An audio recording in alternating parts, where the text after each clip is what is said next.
حي على الفلاح. My beloved brothers and sisters in Islam, it is very important for us to be conscious of Allah subhanahu wa ta'ala. We need to be fearful of the wrath of Allah subhanahu wa ta'ala and hopeful regarding the mercy of Allah subhanahu wa ta'ala. We have the forgiveness of Allah subhanahu wa ta'ala that we should all be asking for. And when we ask Allah subhanahu wa ta'ala's forgiveness, the hearts should be softened. And at the same time, we should be leaning and inclining towards the obedience of Allah subhanahu wa ta'ala as best as possible. My brothers and sisters, in our lives, Allah has created us in a way that we have needs and we have various items we would like to fulfill in our lives. We are always in need of Allah subhanahu wa ta'ala. He is the one who will fulfill these needs. And we call out to Him, and sometimes we call out to Him for a very, very long time.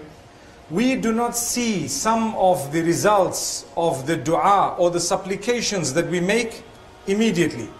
But we need to know that every time we call out to Allah subhanahu wa ta'ala, that supplication or dua is registered. It is recorded next to our name, and it is a very, very great act of worship.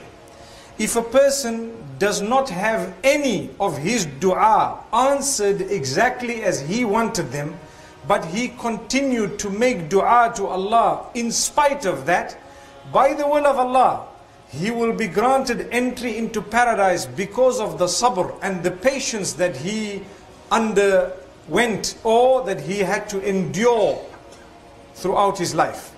So we ask Allah subhanahu wa ta'ala to make us from those who are not impatient. Allah knows when it is best for you to get what you want. He knows if it is good at all to be given what you want.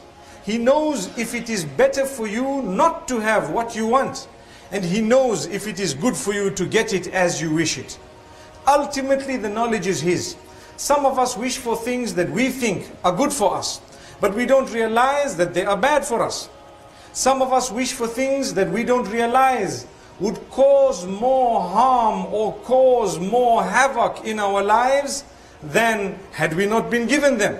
So it is always the mercy of Allah subhanahu wa ta'ala that we should be requesting and asking and believing in.